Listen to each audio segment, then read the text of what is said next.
ऐसा बोला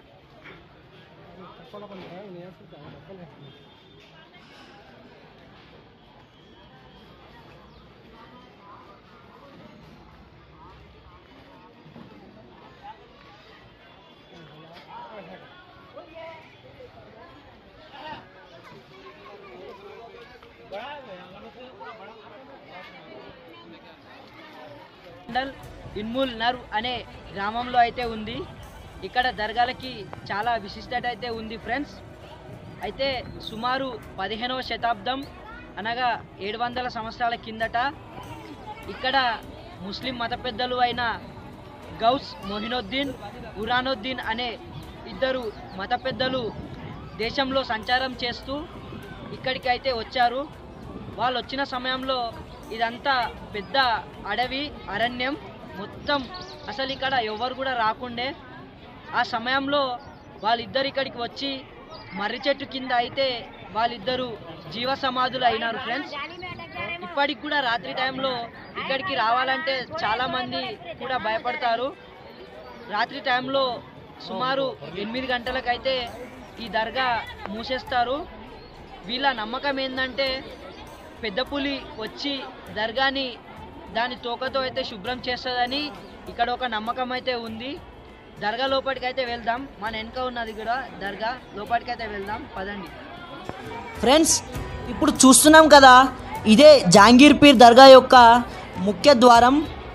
ఈ ద్వారంలో నుంచే ఇప్పుడు మనం లోపలికి అయితే వెళ్ళబోతున్నాం. ఇక్కడికి మన రాష్ట్రంలో నుంచే కాకుండా వివిధ రాష్ట్రాల నుంచి అనేక సంఖ్యలో భక్తులైతే వచ్చి ఈ దర్గాని దర్శించుకుంటారు. భక్తులే కాకుండా రాజకీయ నాయకులు సైతం వచ్చి తమ కోరికలను నెరవేర్చుకుంటారు. నెరవేరిన తర్వాత ఇక్కడ కందూర్లు అయితే చేస్తూ ఉంటారు. తెలంగాణకి షాన్ జహాంగీర్ పీర్ దర్గా. అవును, మీరు వింటున్నది నిజమే. మన తెలంగాణలో ఎన్ని దర్గాలు ఉన్నా దీనికున్న విశిష్టత చాలా గొప్పది. ఇస్లాం మత గురువులైన మొహినుద్దీన్, ఉరానుద్దీన్ తమ బోధనలు చేస్తూ అందరికీ చాలా దగ్గరయ్యారు. అల్లా రాజ్యం అంటే కేవలం శాంతితో నిండి ఉండేది తప్ప మారణ హోమం, బలవంతంగా మత మార్పిడి వంటి దుర్మార్గమైన పనులు చేస్తే అల్లా క్షమించడని వీరు బోధనలో తెలిపేవారు. తమ పైన చాలామంది వీళ్ళు ఇలాంటి వారని, వీళ్ళు అలాంటి వారని ఎన్ని తప్పుడు ప్రచారాలు చేసినా అవేవి పట్టించుకోకుండా తెలంగాణ భాష యాసకు చాలా దగ్గరయ్యారు వీళ్ళిద్దరూ. ఫ్రెండ్స్, మన దేశంలో ఎక్కడా లేని విధంగా ఈ దర్గాలో లడ్డూనైతే ప్రసాదంగా అమ్ముతారు ఫ్రెండ్స్. అట్లాగే చాలా రకమైన వస్తువులు కూడా దర్గా లోపల దొరుకుతాయి.